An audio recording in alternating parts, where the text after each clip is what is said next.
तिरुपति बालाजी हिंदू धर्म का विश्व प्रसिद्ध मंदिर आंध्र प्रदेश के चित्तूर जिले के तिरुपति के पास तिरुमाला पहाड़ी पर स्थित है, जहाँ पर भगवान श्री हरि विष्णु की वेंकटेश्वर के रूप में पूजा होती है। भगवान श्री वेंकटेश्वर अपनी पत्नी पद्मावती, जो कि लक्ष्मी जी का रूप हैं, के साथ तिरुमला में निवास करते हैं। तिरुपति बालाजी मंदिर से दो कहानियाँ जुड़ी हुई हैं। आइए इन कहानियों के बारे में हम जानते हैं। पहली कथा विष्णु जी के वराह अवतार से ली गई है। आदिकाल में धरती पर जल ही जल हो गया था, यानी पैर रखने के लिए कोई ज़मीन नहीं बची थी। कहते हैं ऐसा इसलिए हुआ क्योंकि पवन देव ने भारी अग्नि को रोकने के लिए उग्र रूप से उड़ान भरी, जिससे बादल फट गए और बहुत बारिश हुई और धरती जलमग्न हो गई। धरती पर पुनः जीवन का संचार करने के लिए श्री हरि विष्णु ने तब आदि वराह अवतार लिया। उन्होंने अपने इस अवतार में जल के भीतर की धरती को ऊपर तक अपने तुष्क का उपयोग करके खींच लिया।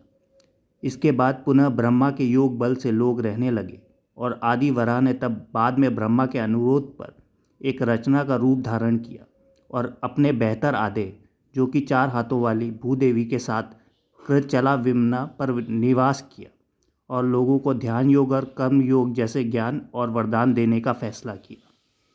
इसके बाद की दूसरी कथा भी पहली कथा से ही जुड़ी हुई है। कलयुग के प्रारंभ होने पर आदि वराह वेंकटाद्रि पर्वत छोड़कर अपने लोक को चले गए, जिसके चलते ब्रह्मा जी चिंतित रहने लगे और नारद जी से विष्णु को पुनः लाने के लिए कहा। नारद एक दिन गंगा के तट पर गए, जहाँ पर ऋषि इस बात को लेकर भ्रम में थे कि हमारे यज्ञ का फल त्रिदेवों में से किसे मिलेगा।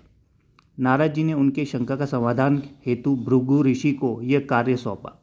भृगु ऋषि सभी देवताओं के पास गए, लेकिन भगवान शिव और विष्णु जी ने उनकी बात पर ध्यान नहीं दिया, तो वे क्रोधित हो गए। क्रोधित होकर भृगु ऋषि ने विष्णु जी की छाती पर एक लात मार दी। इसके बावजूद विष्णु जी ने ऋषि के पैरों की यह सोचकर मालिश की कि कहीं उनके पैरों में दर्द ना होने लगा हो। यह देखकर ऋषि भृगु को सभी ऋषियों को उत्तर दिया कि उनके यज्ञ का फल हमेशा भगवान विष्णु को ही समर्पित होगा। परंतु श्री हरि विष्णु की छाती पर लात मारने के कारण माता लक्ष्मी क्रोधित हो गई। उन्हें अपने पति का अपमान सहन नहीं हुआ और वे चाहती थी कि भगवान विष्णु ऋषि भृगु को दंडित करें, परंतु ऐसा नहीं हुआ। परिमाण स्वरूप उन्होंने वैकुंठ को छोड़ दिया और तपस्या करने के लिए धरती पर आ गई और करवीरापुरा, जो कि कोल्हापुर है, में ध्यान करना शुरू कर दिया। इधर विष्णु जी के इस बात से दुखी थे कि माता लक्ष्मी उन्हें छोड़कर चली गई। कुछ समय बाद वे भी धरती पर आकर माता लक्ष्मी को ढूंढने लगे। जंगल और पहाड़ियों पर भटकने के बाद भी वह माता को खोज नहीं पाए। आखिर परेशान होकर विष्णु जी वेंकटाद्रि पर्वत में एक चींटी के आश्रय में विश्राम करने लगे। ये देखकर ब्रह्मा जी के उनकी सहायता करने का फैसला किया। वे गाय और बछड़े का रूप धारण कर माता लक्ष्मी के पास गए। देवी लक्ष्मी ने उन्हें देखा। उस वक्त के सत्ताशीष शासक चोल राजा को उन्हें सौंप दिया। राजा ने उसे चरवाहे को सौंप दिया, परंतु वह गाय सिर्फ विष्णु जी के रूप श्रीनिवास को ही दूध देती थी, जिस कारण चरवाहे ने उस गाय को मारने का फैसला किया। तब श्रीनिवास ने चरवाहे पर हमला करके गाय को बचाया और क्रोधित होकर उन्होंने चोल राजा को एक राक्षस के रूप में जन्म लेने का श्राप दे दिया। राजा ने दया की प्रार्थना की। तब श्रीनिवास ने कहा कि राजा को दया तब मिलेगी जब वह अपनी बेटी पद्मावती का विवाह मुझसे करेगा। जब ये बात देवी लक्ष्मी, यानी जो पद्मावती के रूप में थी, को पता चली, तो वे वहाँ आई और तब उन्होंने श्री हरि को पहचान लिया और जिसके बाद भगवान विष्णु और लक्ष्मी जी एक दूसरे के से लिपट गए और इसके बाद वे पत्थर में तब्दील हो गए। फिर ब्रह्मा जी और शिव जी ने हस्तक्षेप करके लोगों को इस अवतार के उद्देश्य से अवगत कराया। कहते हैं किसी काल में श्री हरि विष्णु ने वेंकटेश्वर स्वामी के रूप में अवतार लिया था। यह भी कहा जाता है कि कलयुग के कष्ट से लोगों को बचाने के लिए उन्होंने ये अवतार लिया था। इसलिए भगवान के इस रूप में माँ लक्ष्मी भी समाहित हैं।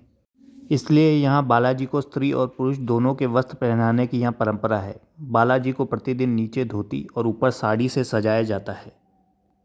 तिरुपति मंदिर में बाल दान की जो व्यवस्था चल रही है, उसके पीछे भी एक रोचक घटना है। कहते हैं भगवान वेंकटेश्वर कुबेर से लिए गए ऋण को इन बालों के द्वारा चुकाते हैं। कथा अनुसार जब भगवान वेंकटेश्वर का पद्मावती से विवाह हुआ था, तब एक परंपरा के अनुसार वर को शादी से पहले कन्या के परिवार को एक तरह का शुल्क देना होता था। लेकिन भगवान वेंकटेश्वर ये शुल्क देने में असमर्थ थे। इसलिए उन्होंने कुबेर देवता से ऋण लेकर पद्मावती से विवाह किया और वचन दिया कि कलयुग के अंत तक वे कुबेर का सारा ऋण चुका देंगी। उन्होंने देवी लक्ष्मी की ओर से भी वचन देते हुए कहा कि जो भी भक्त उनका ऋण चुकाने में उनकी मदद करेंगे, देवी लक्ष्मी उन्हें उसका 10 गुना ज़्यादा धन देंगी। इसी कारण तिरुपति जाने वाले विष्णु भगवान पर आस्था रखने वाले भक्त बालों का दान कर भगवान विष्णु का ऋण चुकाने में उनकी मदद करते हैं।